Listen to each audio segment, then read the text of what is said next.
iPhone 14系列将在今年晚些时候与我们见面。关于这些手机将配备何种硬件的传言，现在已经大量浮出水面，所以今天我总结了几点相关 iPhone 14系列的可靠消息，并也是得到了证实。不出意外的话， iPhone 14系列依然包括4款机型，其中 iPhone 14是作为标准版依旧是出货的主力，所以无论是堆料还是打磨都必须到位。按照多个角度的报道， iPhone 14系列的主要规格基本已经确定，首次支持30瓦快充，价格才是最大的悬念。那么接下来通过信息汇总，我们来快速了解一下它。首先，随着多位可靠的消息人士陆续送出消息， iPhone 14系列的外观设计也逐渐清晰起来。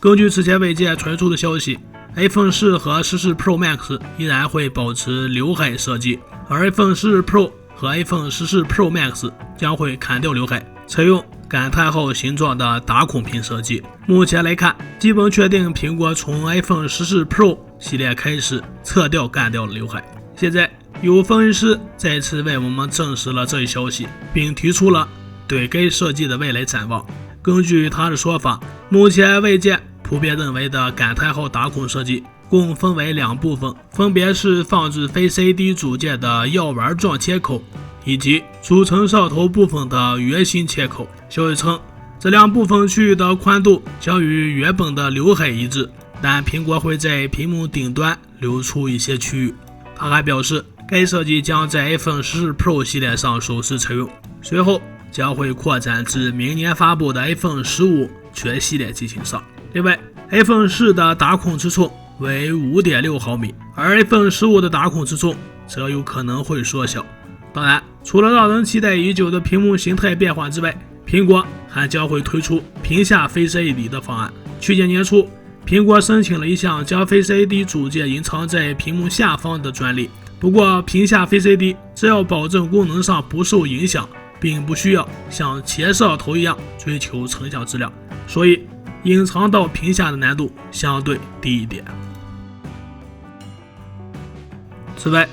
国民机近日消息称，苹果可能会在今年某个时候推出下一代氮化镓充电器，最高支持30瓦快充，并且采用全新的外形。国民机表示，电源适配器将采用的氮化镓技术，这使得充电器更小、更轻、更省电。据了解，苹果去年发布了其首款氮化镓电源适配器，具有140瓦充电功率。该 USB-C 电源适配器是重新为16英寸的 MacBook Pro 所设计的，而30瓦的功率则很有可能是为新的 iPhone 或者是 iPad 所设计的，所以我们可以期待它会在新的 iPhone 上降临。还有，在影像实力上，有消息称 iPhone 14将会配备4800万像素的主摄像头，视频录像画质将会达到 8K。 如果真的是这样的话， iPhone 14系列将会成为最好的拍照与录像手机之一。